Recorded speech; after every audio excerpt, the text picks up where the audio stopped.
Buenas noches, bienvenidos a su Encuentro Económico con Julio Villagrán. Estamos en una nueva emisión en este Encuentro Económico que gracias a ustedes se mantiene siempre en una buena posición en el rating nacional de entrevistas y noticias. Gracias a todos ustedes por esa preferencia. Recuerden, también estamos en Radio La Clave 92.1 en directo. Todos los domingos se está transmitiendo Radio La Clave nuestro Encuentro Económico, y también en nuestras redes sociales, en Facebook como Encuentro Económico, en Twitter como @encuentro_e, y en YouTube pueden encontrar todos los programas que estamos emitiendo acá en Encuentro Económico. Hoy vamos a tener una visión económica diferente. Hay un académico, hay un profesional, hay una gran persona que nos acompaña. Yo lo he considerado, le he dado seguimiento en toda su carrera, en lo que me acuerdo yo, en su carrera como analista económico, a un economista joven, digo yo, que siempre tiene una opinión bastante buena y positiva del país. Un hombre que tiene una gran trayectoria. No, les quiero decir que no voy a leer todo el currículum de él porque es muy largo y es un currículum muy interesante, pero sí les voy a contar más o menos quién es nuestro invitado, pero hoy se lo voy a presentar. Es el licenciado Luis Membreño, que está con nosotros. Luis, gracias por aceptar esta invitación nuestra a este encuentro económico y estar con nosotros. Gracias, Julio, un placer y muchas felicidades por este espacio que creo que aporta bastante. Gracias. Vamos a pasarla bien, Luis. Vamos a platicar de las cosas que yo sé que a ti te encantan. Quiero contarles a todos ustedes que el licenciado Membreño es economista, empresario y director de la firma Luis Membreño Consulting, empresa dedicada a la consultoría estratégica integral. Ex miembro de la Junta Directiva de FUSADES, ex vicepresidente de la Cámara de Comercio de El Salvador, asesor de empresas nacionales e internacionales, columnista de la prensa gráfica, así como también ponente y analista sobre temas políticos, económicos, de seguridad y empresariales, tanto a nivel nacional como internacional. Ustedes lo han de identificar, también fue presentador de su programa independiente de televisión y radio 361 grados, La Conversación con Luis Membreño, que estuvo en algunos años al aire en nuestro país. Él es un economista graduado de la Universidad Francisco Marroquín de Guatemala y tiene también un diplomado en Ciencias Políticas de esa misma universidad. Además tiene un posgrado en Macroeconomía Aplicada en la Universidad Pontificia Universidad Católica de Chile. Ha sido asesor del Ministerio de Hacienda en el gobierno de Francisco Flores.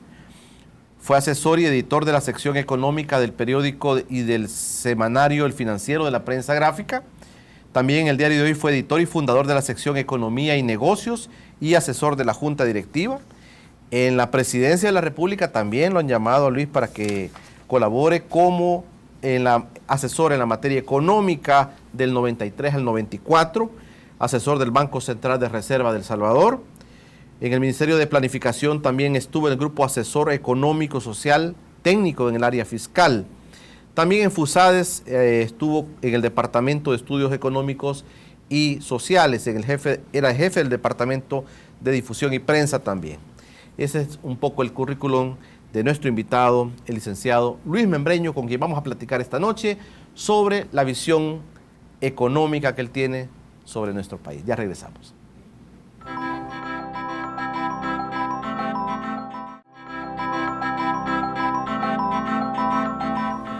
Ya estamos en Encuentro Económico con Julio Villagrán, en esta noche platicando con el licenciado Luis Membreño, un respetable economista, una persona que también tiene en su palabra algo importante que decirle siempre al país. Buenas noches, Luis, bienvenido nuevamente a este espacio de Encuentro Económico. Gracias, Julio, un placer y gracias por la oportunidad de estar aquí. Tú has participado bastante en temas de gobierno, tienes una visión amplia de la economía nacional, la has visto de diferentes ángulos, inclusive hasta columnista de los matutinos en el país. Tú te has relacionado mucho con gente importante en materia económica en el país durante mucho tiempo, y eso creo que es importante dentro de tu currículum. Tuviste tu programa de televisión también.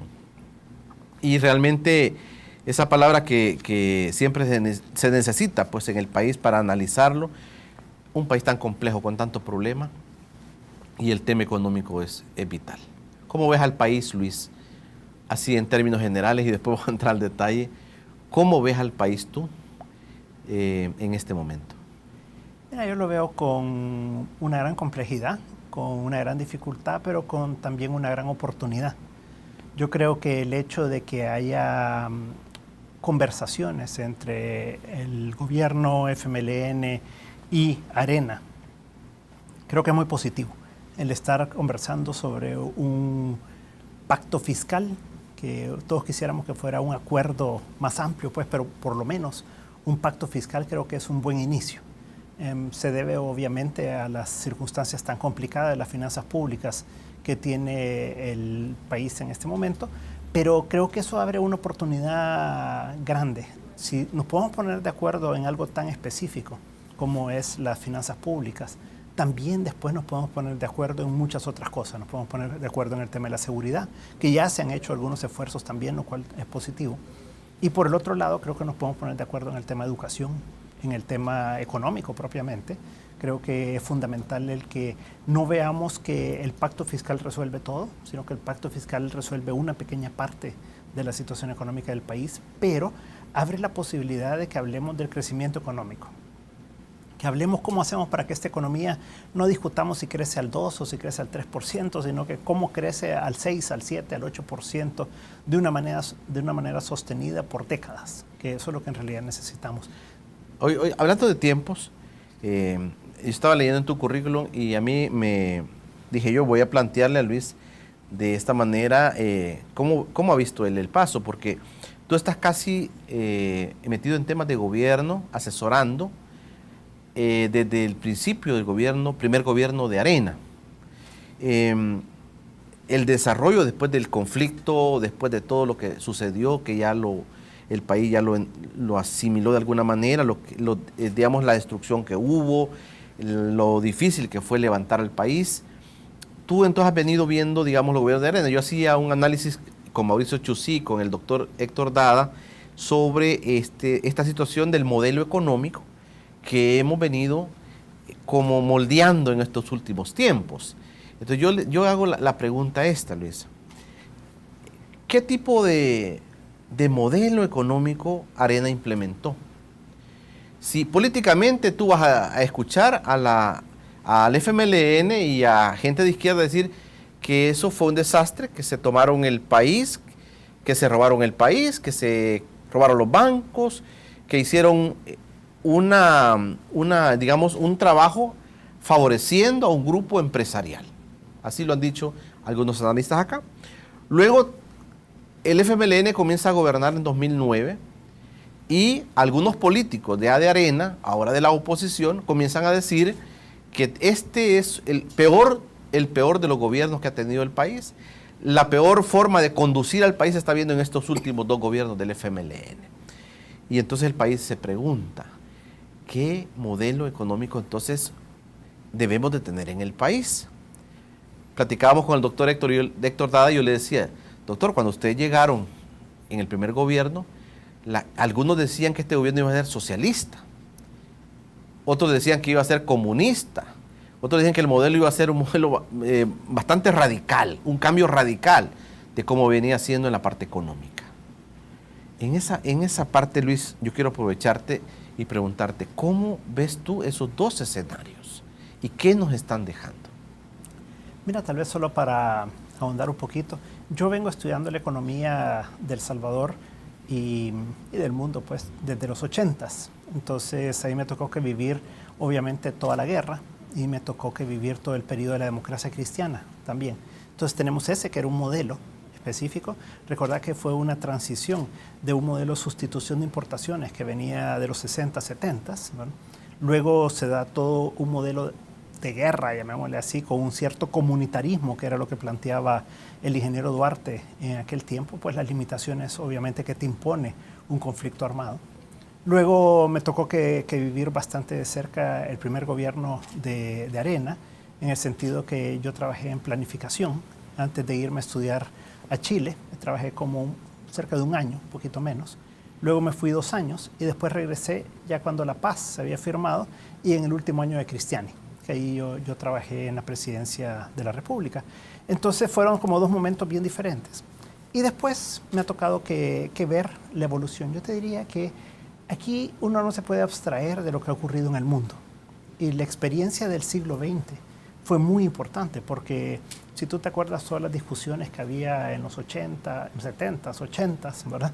Que era mucho el modelo de la Unión Soviética, el modelo comunista, y estaba también la socialdemocracia, pero el modelo comunista era el que imperaba realmente en buena parte del mundo por la Unión de Repúblicas Soviéticas Socialistas, llevado hacia no solo Asia y Europa, sino también hacia África y América Latina. Y el mayor exponente aquí, pues obviamente siendo Cuba. Cuba. Y luego después Nicaragua. A partir del 79, ¿verdad? Y cómo todo eso ya llevaba una cierta lógica de cómo podía ser un dominó y que eso podía llegar hasta Estados Unidos y todo lo demás.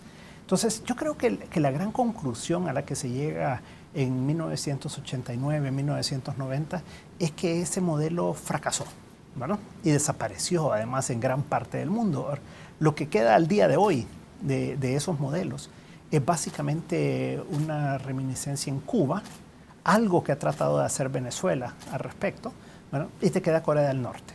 Después cuando uno ve China, yo he ido bastante a China por cosas de negocios, y lo que le queda es el nombre, ¿verdad? He ido a Vietnam también. He ido al museo también de la guerra en Vietnam y ahí está El Salvador, ¿verdad? Por todo el apoyo que ellos le dieron a la guerrilla en aquel momento. Y existe el Partido Comunista de Vietnam, pero solo de nombre, porque lo que tú encontrás en esos países es más capitalismo casi que en Estados Unidos hoy en día. Entonces, aquí estuvo el diputado Flores, Manuel Flores, y él preside un movimiento de amigos con China. Y él nos contaba algo de lo que tú estás exponiendo, y a mí me llamó la atención, Luis, cuando él decía que en China, porque cuando uno escucha y vimos unos reportajes sobre la economía de China, te quedas sorprendido de lo que tú estás diciendo. Sí. O sea, realmente, entonces decía Manuel Flores, que en China lo que existe es una economía socialista de mercado, dijo él. Yo le digo, ¿y qué es esto? Me dice, es una fusión. China no podía quedarse atrás en estos temas. Un poco lo que tú estás planteando. Lo que pasa es que ahí tenés una simbiosis entre lo que es un modelo político y un modelo económico. Entonces tenés un modelo político que sigue siendo de partido único comunista, en el que hay muchas empresas también del Estado que actúan y que los miembros del Partido Comunista mantienen el control de eso. Pero por el otro lado tenés una economía muy libre, una economía en la que se produce de todo ahora para todo el mundo. Y entonces se exporta para todo el mundo. Sí, sí. Yo recuerdo cuando se dio el traspaso de Hong Kong a China, ¿verdad? Que los ingleses se lo entregan a China. Y hubo un gran temor de que los chinos iban a destruir la economía más libre del mundo, ¿verdad? Hong Kong, y que lo que iban a hacer era tratar de imponer el modelo comunista chino, ¿no? Y justamente lo que ocurre es todo lo contrario. Ellos dicen, miren, si nosotros en el fondo lo que queremos es que China se convierta en Hong Kong, no que Hong Kong se convierta en la China de los 70s, en la China de Mao, ¿verdad? Y entonces lo que hacen es que dejan que funcione.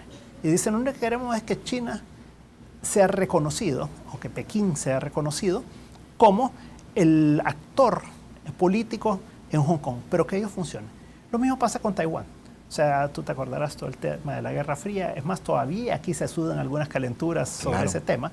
Y mi conclusión es que al final de cuentas lo que los chinos quieren, chinos comunistas, entre comillas, ¿verdad? Lo que buscan es el reconocimiento de que la isla de Formosa, ¿verdad?, es parte de China. Y simplemente yo creo que lo que van a llegar eventualmente es a que Taiwán sea independiente, pero que responda a Pekín. Bueno, entonces, yo creo que ese es un proceso que sigue caminando, que sigue avanzando y que ya no es aquel conflicto militar que podía darse en algún momento. Creo que lo único que queda en esa zona conflictiva es Corea del Norte con Corea del Sur, ¿verdad? Que sigue habiendo un régimen muy complicado en Corea del Norte, pero por el resto tú no encontrás ya. Entonces, volviendo al tema económico que me preguntabas, yo lo que veo es que después de 1990, después que cae la Unión Soviética, que cae el muro de Berlín en el 89 también, entonces como que lo que queda es imperando un solo modelo en el mundo. Entonces mucha gente pensó que ya era el triunfo del capitalismo, ¿verdad? Sí. Y que lo que aquí había era un mundo unipolar en el que Estados Unidos iba a controlar todo y Europa, digamos, y que lo que iba a imperar era un modelo económico capitalista, llamarle neoliberal, le llaman algunos, otros le llaman de otras maneras, pero al final de cuentas eso fue lo que se pensó que iba a ocurrir. ¿Qué es lo que ha pasado en el mundo? Lo que ha pasado es que se llegó a la conclusión que una economía centralmente planificada no funciona, pero que también una economía totalmente libre tiene sus grandes bemoles y tiene sus problemas, tiene sus ineficiencias. Entonces, a lo que hemos ido tendiendo, creo yo, en el mundo, es a diferentes variantes en esto, en los que tú tenés una mayor participación del Estado que lo que los liberales clásicos hubieran querido, ¿verdad? Pero no la intervención que quisieran los marxistas, claro, ¿verdad?, de una planificación centralizada. Entonces, yo creo que lo que hemos llegado es a mezclas, y cada región del mundo y cada país va implementando lo que interpreta que es mejor, ¿verdad? Un poco a prueba y error, ¿verdad? Y yo creo que eso es positivo porque te va dejando los extremos fuera y te va abriendo posibilidades de encuentro entre personas que piensan más como socialistas, personas que piensan más como capitalistas, pero te genera un centro mucho más grande sobre el cual puedas discutir y te puedas poner de acuerdo. Yo creo que ahí es donde está El Salvador hoy en día. Yo quisiera, Luis, que cuando regresemos del corte, tú nos pusieras ejemplos claros de algunas acciones económicas, algunas líneas económicas que se pensó desde el primer gobierno de Arena, de lo que ellos conceptualizaban de lo que el país, a donde el país debía ir económicamente. Así creo igual hay un escenario con los gobiernos del FMLN. Yo he preguntado a algunos analistas acá cuál era la visión que tenían y qué se establecieron comenzando. Pero yo quisiera que nos ayudaras a entender un poco, Luis, porque tú estuviste ahí, cómo se planteó Arena la consecución de los objetivos económicos planteados por el primer gobierno hasta el último gobierno, en detalle, qué es lo que se plantearon y qué al final quedó de todo lo que se ejecutó desde los gobiernos de Arena. Eso va a ser cuando regresemos después del corte. Recuerden, estamos a través de Radio La Clave 92.1 FM y también en nuestras redes sociales. Participen en Facebook como Encuentro Económico, en Twitter como @encuentro_e, y también todos aquellos que quieran ver los programas que aquí hemos emitido, todos los programas de Encuentro Económico, los pueden encontrar en nuestra página de YouTube. Ya regresamos.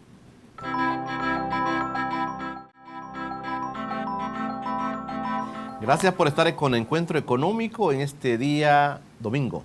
Gracias por seguirnos en nuestras redes sociales y gracias a todos aquellos que están a través de Radio La Clave 92.1 FM, también escuchando este espacio económico. Esta noche platicando con el licenciado Luis Membreño, un economista y empresario nacional que ha participado mucho en la parte del Estado. El gobierno básicamente central, él ha participado mucho, ha diseñado mucho, ha asesorado mucho a los funcionarios y, por qué no decirlo, a presidentes de la República. Luis, esa experiencia tuya, sin duda, te lleva a escuchar y también a analizar qué estaban pensando los políticos sobre el país en materia económica. Estuviste desde el primer gobierno. ¿Cómo se plantea Arena la consecución de sus objetivos económicos en el país a través de algunas cosas, algunas acciones concretas? Tal vez lo importante de comprender es que se venía se estaba en un periodo de guerra muy fuerte, se venía de un deterioro muy grande de la economía por la guerra y por las políticas de la democracia cristiana de los 80s.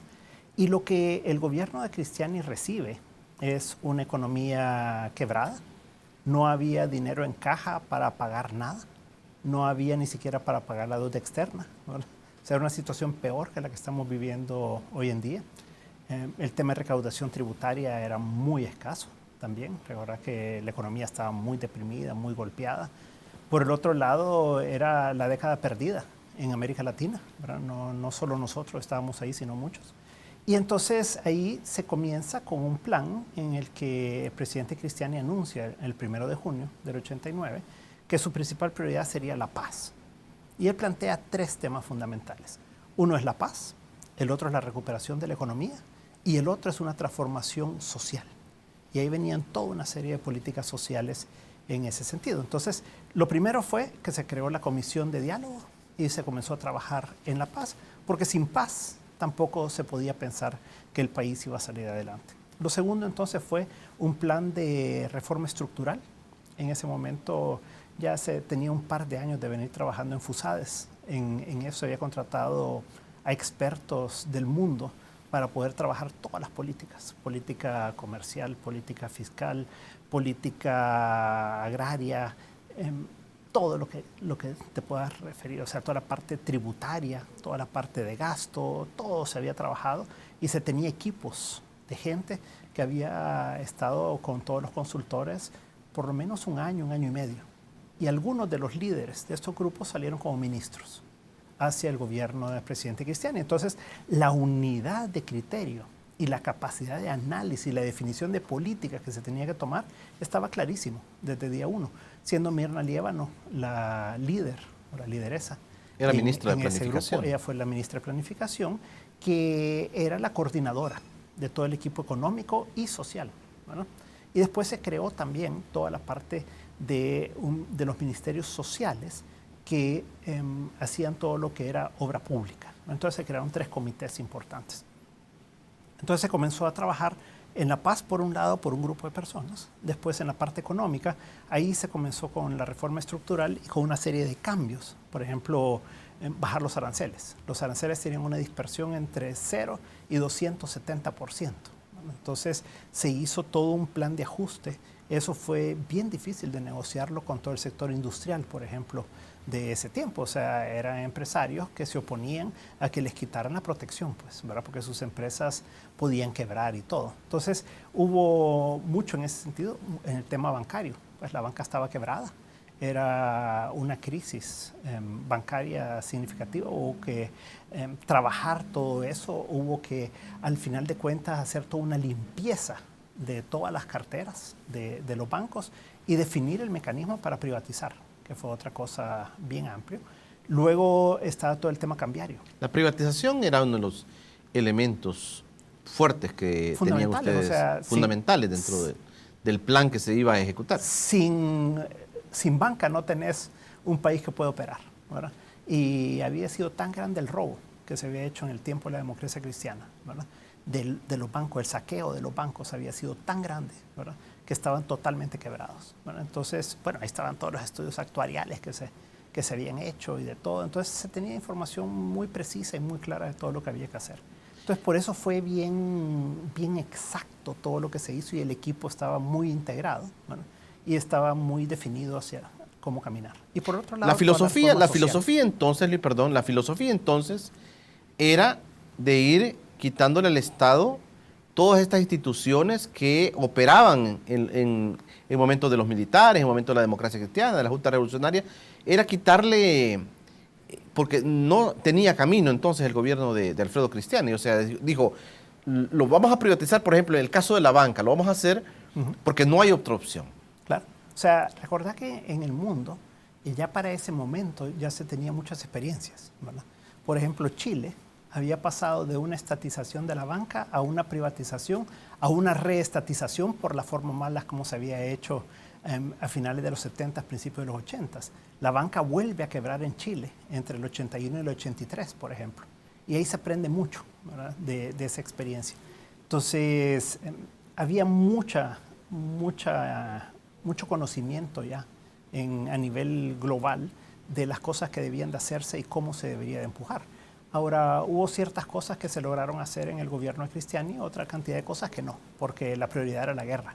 Entonces, tú tenías que enfocarte en eso. Por ejemplo, se comenzó en julio, agosto a hacer reformas y en eso en noviembre estabas en guerra, o sea, en la ciudad, y entonces había que atender la emergencia, ¿verdad? Y había que ir y montar una Secretaría Nacional de Reconstrucción después, ¿verdad? Había que atender a todos los refugiados, había que desviar recursos, obviamente, para atender la guerra.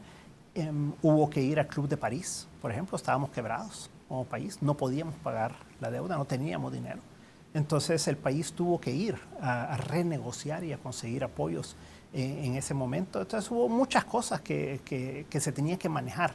Todo el tema de la guerra, que era fundamental, más todo el tema ya económico y la reforma social, que a veces se tiende a dejar de lado, pero toda la reforma en educación que se hizo, las reformas que se comenzaron en salud, por ejemplo, el tema de pensiones no se pudo abordar, se tenía pensado desde entonces y se abordó ya en el gobierno, al final del gobierno del doctor Calderón Sol, ¿verdad? Entonces, hay muchísimas cosas que se lograron hacer después que se firmó la paz, ¿verdad? Después del 92. Entonces, las prioridades cambiaron hacia una reconstrucción del país, ¿verdad?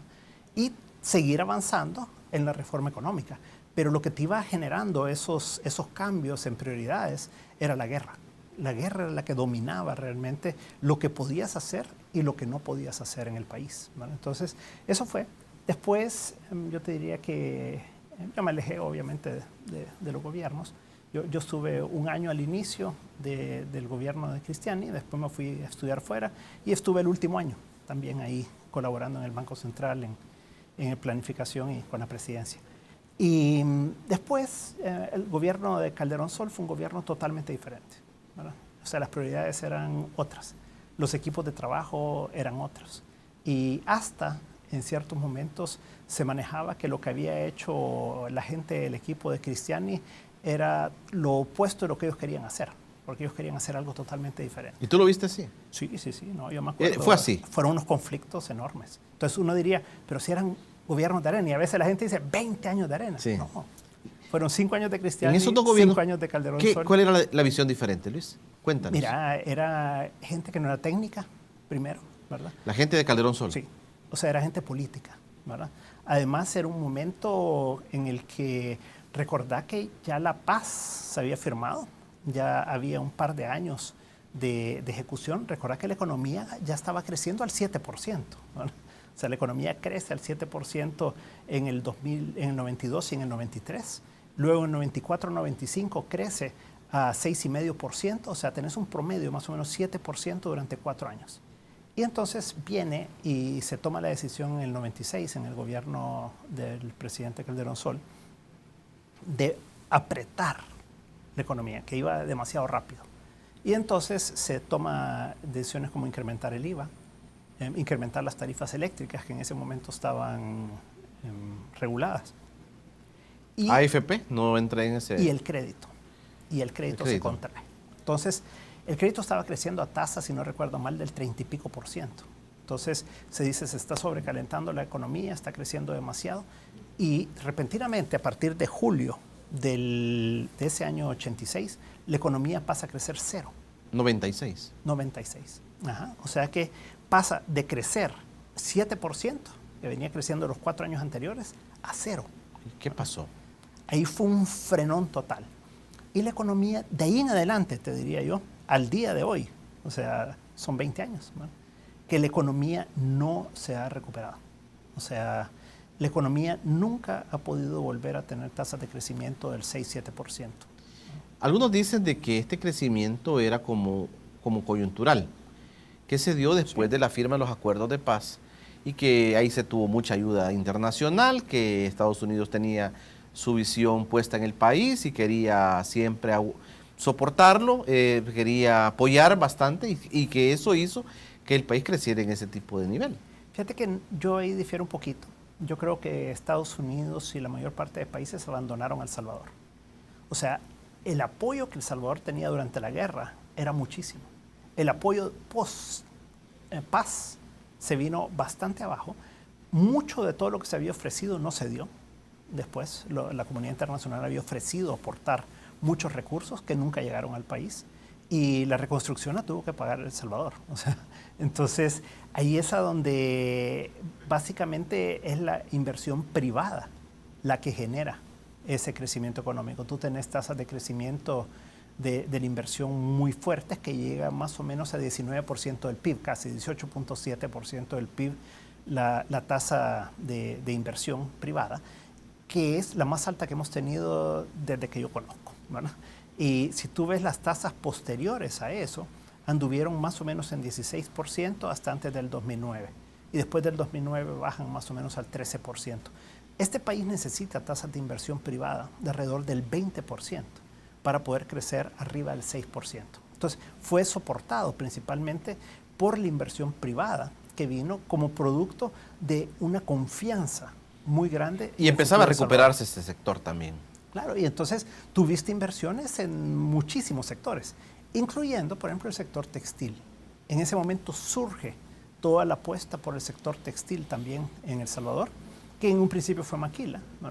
Y luego tú has ido viendo una integración vertical y ahora pues es un sector bien complejo, bien integrado y con grandes inversiones también que comienzan desde la tela hasta paquetes completos y todo. Entonces eso comienza también ahí en la época del 92 y todo. Entonces, bueno, vamos a quedarnos acá. A mí me interesa que al siguiente gobierno, que fue el de presidente Francisco Flores, comienzas tú de nuevo a participar. Entiendo, y inclusive te vimos por ahí en el Ministerio de Hacienda, ¿verdad? Participando como asesor en el Ministerio de Hacienda. Cuando regresemos, vamos a platicar con el licenciado Luis Membreño sobre estos dos gobiernos últimos de Arena, y también vamos a platicar, por supuesto, de la actualidad y de estos dos gobiernos y cómo los ha visto. Hay algo que se parte ahí cuando toma posesión el FMLN, y Luis Membreño estuvo presente también en esa transición. Eso vamos a platicar cuando regresemos.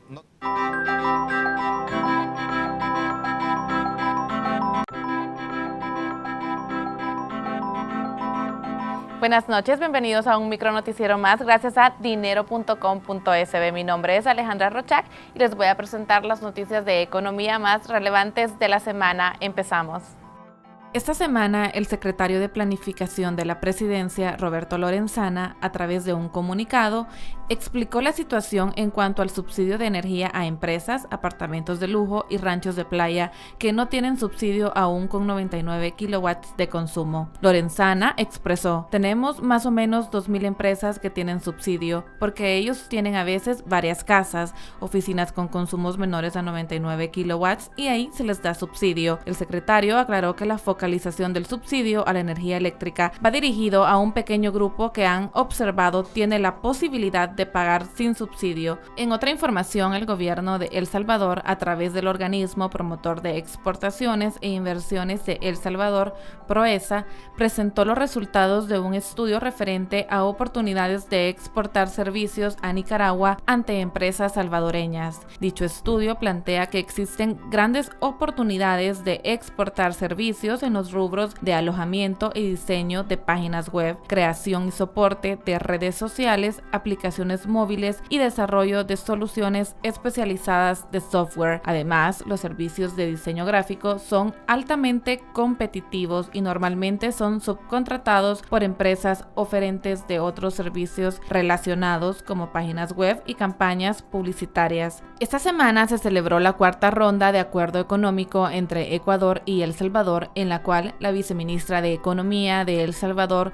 Luz Estrella Rodríguez, y autoridades de negociaciones comerciales e integración económica del Ecuador dieron por inaugurada dicha ronda. En el 2015, el comercio total entre El Salvador y Ecuador alcanzó aproximadamente los 20 millones de dólares, siendo los principales productos objeto de intercambio los medicamentos, productos de línea blanca, aceites de petróleo, otras manufacturas de plástico y aluminio. Y en ese sentido, vale la pena destacar que actualmente ambos países comparten un objetivo común en materia de comercio exterior, ya que se encuentran negociando tratados de libre comercio con la República de Corea. Bueno, y para conocer a qué acuerdos se llegaron a través de esta ronda entre El Salvador y Ecuador, lo invito a que visite dinero.com.sb. De igual forma, sigan nuestras redes sociales como dinero.com.sb para que usted esté informado de las noticias de economía, finanzas y empresarial de El Salvador. Para mí es un placer brindarle las noticias más relevantes de la semana. Siga con Encuentro Económico. Buenas noches. Gracias, Alejandra Rochac, por tu informe, por cortesía de dinero.com.sb, como siempre, Alejandra, con esas notas tan importantes a nivel económico. Platicando esta noche con el licenciado Luis Membreño, un economista, un empresario nacional. Si ustedes hubieran escuchado la plática que tuvimos al corte, yo hubiera querido tener así, pero vamos a aproximarnos un poquito a lo que hemos estado platicando. Luis, o sea, había algo que tal vez el país no conoce, que cada gobierno tiene sus propias características. Alfredo Cristiani le da su tono, digamos, su propio condimento a su primer gobierno, que tuvo hechos históricos metidos ahí que tal vez le impedían hacer algunas cosas. Pero luego llega el gobierno del presidente Calderón Sol. Otra cosa. Totalmente. O sea, el gobierno de Cristiani, por lo menos en la parte económica, había sido muy técnico, muy claro, ¿verdad? Y muy integrado y muy definido sobre lo que había que hacer. Y luego llega el presidente Calderón Sol con un equipo muy político, ¿verdad? Y dentro de esto su visión era como presidente de Arena, ¿verdad? Que venía de ser él, ¿verdad? Y con su equipo de gente que era más afín a su forma de ser, ¿verdad? Era que lo que había que hacer era manejar bien políticamente el gobierno, ¿verdad? Y que los técnicos no servían de mucho. Ahí aparece Manuel Enrique Heinz. Ahí aparece Manuel Enrique Heinz, ya más avanzado en el gobierno. Y entonces el que sí se mantiene durante los dos gobiernos es Roberto Orellana Mía en el Banco Central, ¿verdad? Y él como que le da la continuidad. Pero ya ahí ya no está Mirna Lievano de Márquez, ya no está Tony Cabrales en Agricultura, ¿verdad? Ya no está Rafael Alvarado Cano, había estado un tiempo en Hacienda, después entra don Edwin Sagrera, que también salió, etcétera. O sea, así en cada uno de los ministerios, y ya son personas, por ejemplo, eliminan ellos el Ministerio de Planificación. Gran error, ¿verdad? Haber eliminado. El que comandaba a Mirna Lievano. Claro, y entonces, y es porque el ministro de Relaciones Exteriores se llevó CETEFE, que era como un ministerio de Hacienda pequeño de la cooperación, se lo lleva para Relaciones Exteriores. Ramón González Inera era una persona de mucha confianza del presidente Calderón Sol, ¿verdad? Entonces él se lleva esa parte para allá y desaparece el Ministerio de Planificación. Y ese fue un error craso, ¿verdad? De ahí. Después, ya en el gobierno de Paco Flores se crea la Secretaría Técnica de la Presidencia como para tratar de alguna manera de resolver esa falencia y esa debilidad en la que se vio envuelto el gobierno después. Pero oye, una cosa, Luis. ¿Cuándo comienza a pensarse seriamente el gobierno en el tema de la dolarización? ¿Dónde comienza esto? Mira, siempre hubo discusiones y hubo dos corrientes de pensamiento, digamos, en esto. Una que decía que deberíamos de ir hacia un tipo de cambio libre y otra que era hacia un tipo de cambio fijo o fijo. Entonces, la que fue ganando terreno fue hacia un tipo de cambio fijo, porque Bobby Orellana, en el Banco Central, él creía mucho en que debería de ser más una caja de convertibilidad en ese momento, porque era lo que estaba viviéndose con Cavallo en Argentina, recordemos que era la época, y entonces se trajo aquí a un asesor chileno, y entonces ellos trabajaron esa línea para poder implementar ya una caja de convertibilidad en El Salvador. Y hacia el 95, más o menos, ellos estaban listos. Yo trabajaba en el banco, en el Diario de Hoy, en ese momento, y nos enteramos del plan y lo sacamos en primera plana en el diario. ¿Tú te desligaste entonces de todo lo que era el gobierno central de Calderón Sol? Sí, yo básicamente salgo... ¿No comulgabas con No. lo que estaban planteando ellos? No, a mí no me agradaba la forma de hacer las cosas ni el enfoque político que le querían dar a áreas que eran eminentemente técnicas, ¿verdad? ¿Tú desde el principio estabas de acuerdo con la dolarización o no? Nunca estuve de acuerdo. ¿Nunca estuviste de acuerdo con Nunca. Yo me opuse totalmente a la caja de convertibilidad por un lado, ¿verdad? Y eso lo logramos parar de alguna manera entre bastantes aquí en el país. Y por eso es que no se hace en la administración de Calderón Sol, ¿verdad? Porque no agarró como tracción al final de cuentas y se logró detener.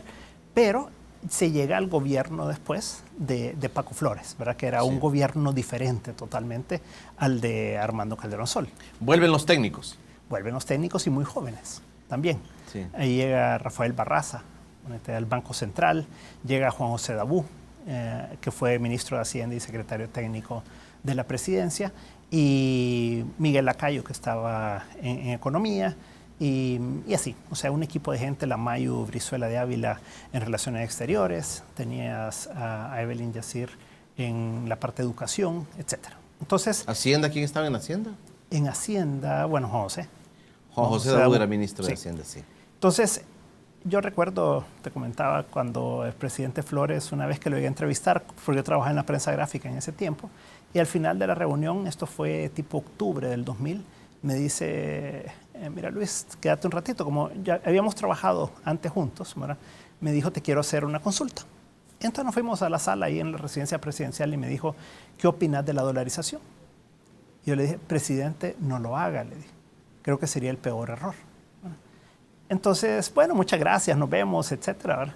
Y un mes después estaba anunciando la dolarización, ¿verdad? ¿Un mes después? Un mes después de que habíamos platicado, se anunció la dolarización. Y bueno, o sea, ellos lo hicieron rapidísimo, como tú recordarás, aquel viernes, sí, que creo que fue 30 de noviembre o algo así que se anunció. Y comenzaba a partir del 1 de enero del 2011, bueno, del 2001, perdón, del 2001 que comenzó la dolarización.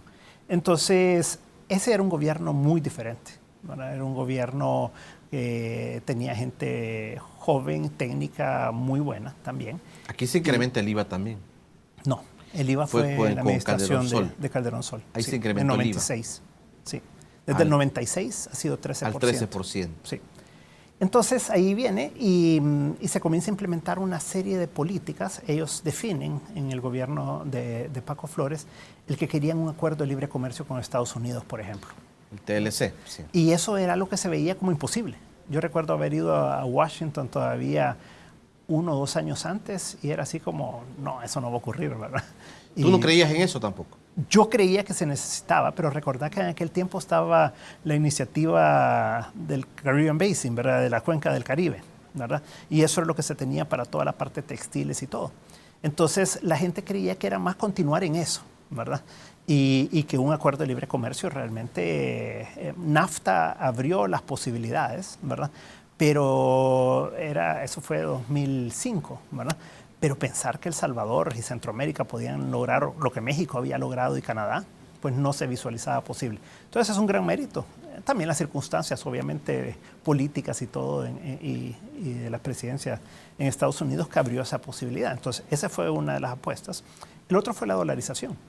Y dentro de eso, justo cuando se da la dolarización, tú te acuerdas que se estaban armando ya las marchas de protesta y todo, cuando se vienen los terremotos.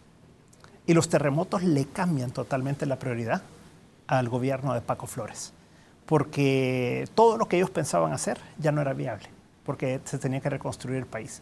Yo entro después a trabajar con Juan José Daú en agosto del 2001, ya cuando se había hecho la dolarización y todo.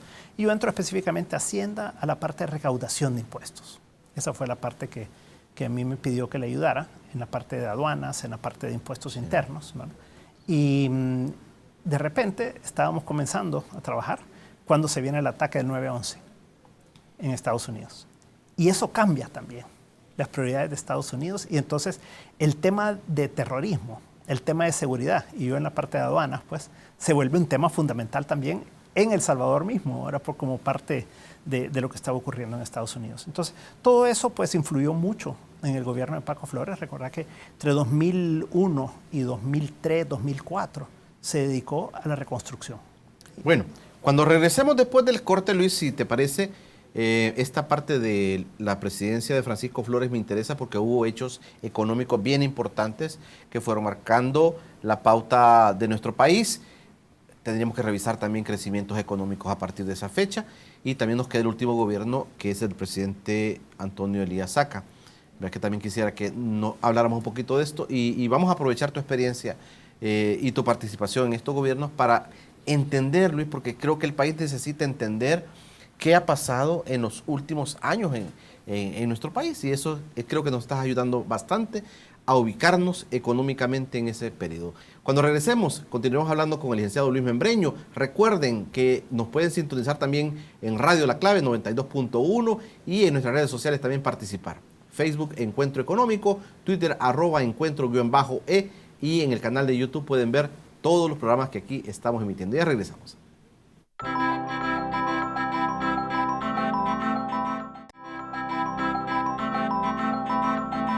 Bueno, estamos ya en el último bloque de Encuentro Económico con Julio Villagrán, platicando con el licenciado Luis Membreño, un economista que ha participado mucho en el gobierno central de los gobiernos de Arena, fundamentalmente en el gobierno de Cristiani y el gobierno de Francisco Flores. Platicando sobre estos gobiernos, Luis, yo quería preguntarte para después avanzar a los últimos dos gobiernos de Arena. ¿Con qué pudieras quedarte tú en materia económica del primer gobierno de Arena, el gobierno de Alfredo Cristiani? ¿Con qué te quedas? Un par de cositas. Uno, ordena toda la economía. Luego se dedica mucho al tema de volverlo competitivo y generar confianza para la inversión, que fue la clave. Y luego un crecimiento espectacular, ¿verdad? Un crecimiento de 7% promedio, ¿verdad? En los años del 92. Y ahí, con la inercia que él dejó, hasta el 95, 96, ¿verdad? Hasta mediados del 96.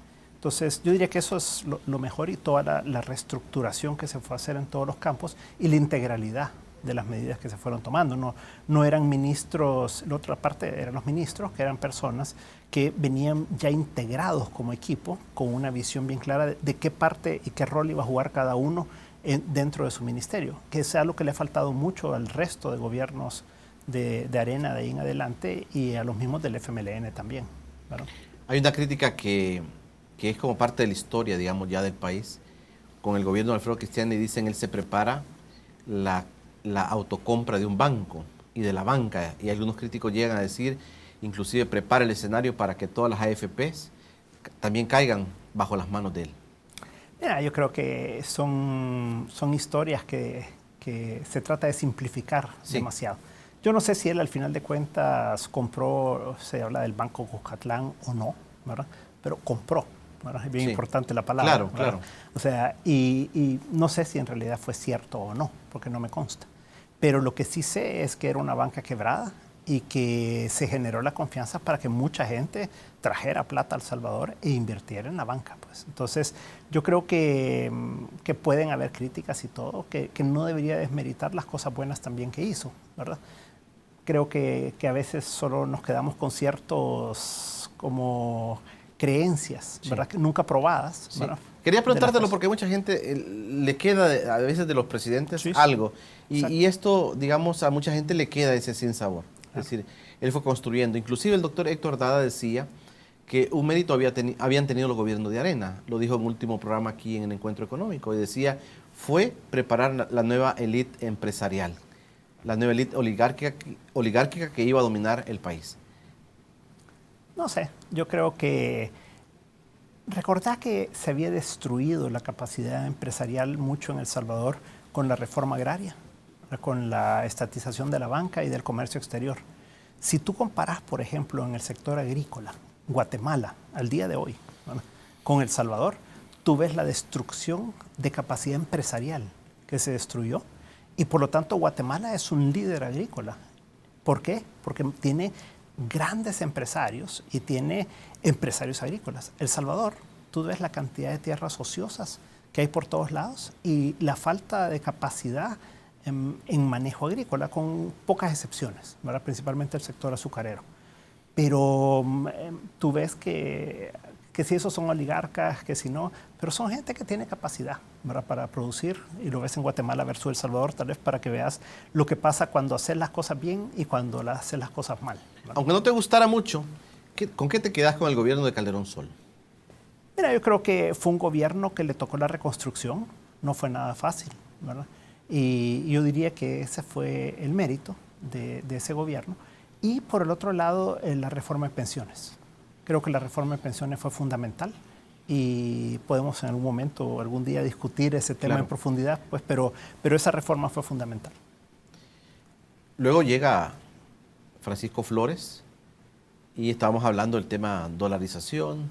Tú le dijiste a él en su momento, no se meta eso, presidente, pero igual al mes estaba funcionando la dolarización en el país. Se vinieron los terremotos, vino mucha ayuda internacional también, ¿verdad? Y ahí también quedan las otras historias, ¿verdad? Fueron muchos préstamos, realmente lo que hubo ahí, ¿verdad?, para poder hacer la reconstrucción del país, la cual fue muy eficiente. O sea, José Ángel Quirós trabajó muy bien en el Ministerio de Obras Públicas en ese tiempo.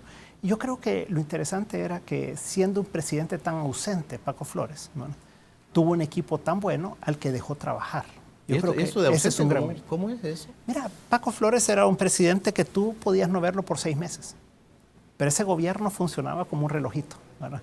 O sea, tú tenías líderes. Que no lo veías públicamente, pero él siempre Tampoco trabajaba. internamente. O sea, podía pasar un año sin hacer un consejo de ministros. ¿Verdad? ¿Tanto así? Sí. O sea, él siempre Era control remoto que llevaba su gobierno. Él fue siempre una persona muy bohemia, una persona yo siempre dije, de esfuerzos de muy corto plazo, muy intensos, pero de muy corto plazo. No era una persona consistente en el tiempo. Y ahí la ventaja que tuviste fue un Juan José Dabú, que era un gran motor, un gran integrador de esfuerzos, ¿verdad? Con la Secretaría Técnica de la Presidencia. Tenías a un Rafael Barraza, muy conocedor del tema en el Banco Central. Tenías a María Eugenia Brizuela de Ávila, que tenía clarísimo toda la parte de relaciones exteriores. Miguel Lacayo en la parte de economía, etcétera. Todos, cada quien en su área eran muy buenos. Pero Paco tenía la gran virtud de dejar trabajar, porque a veces tú tenés presidentes que quieren controlar, ¿verdad? Y él, no estando ahí, sí dio la libertad para trabajar y al final se lograron muy buenos resultados en cada una de esas carteras. Vamos corriendo, Luis, disculpa. Sí, claro. Nos falta el presidente Antonio Saca. Mira, yo a Tony Saca le di mi voto de apoyo públicamente antes de las elecciones. Recuerdo haber sacado un artículo diciendo que... ¿Eran compañeros en cuestiones empresariales ustedes también? Fíjate que a él lo conocí cuando yo estuve en Hacienda y él era presidente de la ANEP. Entonces anduvimos en temas en contra del contrabando. Por ejemplo, fuimos a hacer una conferencia de prensa, recuerdo, allá en Santa Rosa de Lima, ¿verdad? Sobre el tema. Y ahí es donde yo lo conozco a él. Nunca intimamos mucho, ¿verdad? Pero yo le di el apoyo. Y yo creo que él hizo un buen gobierno los primeros 2 años. Y de ahí creo que perdió el rumbo, lastimosamente. Yo fui muy crítico de ese gobierno durante los últimos 3 ¿Ya no años. participaste con él? No, yo nunca participé en nada con el gobierno de él. Yo vuelvo a apoyar realmente gobiernos hasta cuando Mauricio Funes, ¿verdad? Entonces ahí yo conocí a Alex Segovia y conocí a Carlos Cáceres, obviamente, con el que habíamos estado en el Banco de Comercio, en la Junta Directiva. Y ahí entonces yo los apoyo a ellos, ¿verdad? Y estuve en el equipo de transición. El equipo de transición, si tú recordarás, fuimos Alex Segovia, Carlos Cáceres, Carlos Acevedo y yo, ¿verdad? Que estuvimos en el equipo de transición del presidente Funes. Ahí recuerdo haber acompañado al doctor Dada al Ministerio de Economía para que fuera a tomar posesión con Carlos Acevedo al Banco Central y haber apoyado a Carlos Cáceres. Y a Carlos Cáceres principalmente porque yo tenía bastante conocimiento de Hacienda por haber estado ahí y él nunca había estado ahí. Entonces lo apoyé con todo lo que fue el proyecto. ¿Quién te pidió ese apoyo? Me lo pidió Alex en nombre de Mauricio Funes, ¿verdad? Y ahí hicimos el proyecto de Mesa Limpia. Ese proyecto lo redacté yo y Carlos Cáceres lo aceptó, ¿verdad? Yo quiero hacerte una pregunta, Luis. No quiero irme sin hacerte esta pregunta. La unidad granítica de Arena políticamente no se vio reflejada en los gobiernos.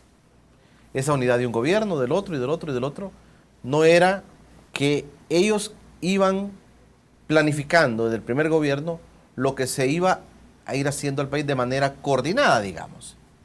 No. Recordá que eran grupos de personas muy diferentes cada uno.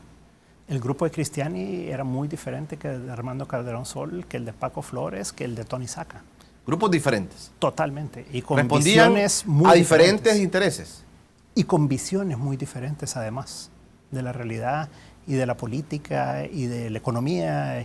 O sea, cada uno tenía una visión muy diferente. Hay gente que dice los 20 años de Arena y hace Sí. una sola buchaca, Sí. como que todo hubiera sido igual. No, si tú ves ya el interior de cada uno de estos gobiernos, fueron muy, muy diferentes. Tony Saca, por ejemplo, con toda la política social, ¿verdad? Sí. Y política social sí hubo en los gobiernos de Arena, en el sentido de que hubo política de educación, de salud, de previsión, de todo. Pero el tema fue el populismo, ¿verdad? El populismo con los subsidios, ¿verdad? Ahí yo me opuse acérrimamente, ¿verdad?, a todo eso, porque al final era un desgaste de las finanzas públicas que de alguna manera ha sido parte de la situación que nos ha llevado a lo que estamos hoy, ¿verdad? Luis, ¿qué le dejan los gobiernos de Arena al país económicamente? ¿Qué le dejan? según tu apreciación? Yo Como economista. Yo creo que lo que dejaron fue un nuevo modelo económico en el país, con sus variantes, ¿verdad?, en cada uno de ellos. Creo que dejaron unas bases que nunca se lograron concretar realmente resultados, ¿verdad? Con excepción del primer periodo de Cristiani, de ahí en adelante los resultados fueron muy mediocres, ¿verdad? Resultados más o menos de un 2% de promedio de crecimiento, con la excepción ya de la última parte de Tony Saca por el crecimiento grande que hubo en América Latina, ¿verdad? Entonces él tuvo crecimiento del 4, 4.5, 4.7%, pero con la excepción de eso, yo te diría que la gran deuda que quedó al final fue el tema de la productividad, de la competitividad del país y cómo lograr tasas de crecimiento mucho más altas. Luis, queremos agradecerte. El tiempo en televisión, tú sabes, nunca alcanza, ¿verdad? Claro. Pero yo me comprometo, así como lo hemos hecho en otros programas, de invitarte nuevamente. A mí me quedan muchas inquietudes y para mí es un gusto platicar contigo. Me queda el tema de salario mínimo, el tema de pensiones, el tema de la situación actual, para dónde vamos. Estamos a punto de colapsar en el país. El impago, que algunos dicen que ya viene, algunos dicen el gobierno no tiene dinero, se les acabó el dinero y eso va a ser en los próximos días. Tantas cosas que hablar contigo. Solo una cosita que te quisiera ¿Sí? decir, y es que lo que sí tenemos que tener es esperanza. Y esa esperanza yo la tengo cifrada en el pacto fiscal. Si el pacto fiscal resulta bien, en el sentido que se pueda tener acuerdos, tal vez no lo perfecto, pero bien, eso puede darle unas nuevas posibilidades de acuerdos nacionales al país, que es lo que más necesitamos. ¿Qué le dirías a este gobierno? Yo creo que hay que ser realistas y hay que dejar los dogmatismos de lado totalmente y aceptar que están en una situación muy difícil y que necesitan ayuda y que se dejen ayudar. Luis, gracias por estar en Encuentro Económico. Un gusto y muchísimas gracias por la oportunidad de compartir contigo y con tus televidentes. Bueno amigos, así llegamos al final de nuestro Encuentro Económico hoy con el licenciado Luis Membreño. Estamos pendientes, tenemos muchas cosas que hablar con Luis. Gracias a todos aquellos que nos sintonizaron a través de Radio La Clave 92.1, aquellos que nos han seguido en las redes sociales, en Facebook como Encuentro Económico, en Twitter como @encuentro_e y en el canal de YouTube. No se pierdan, ahí están todos los programas que aquí estamos emitiendo.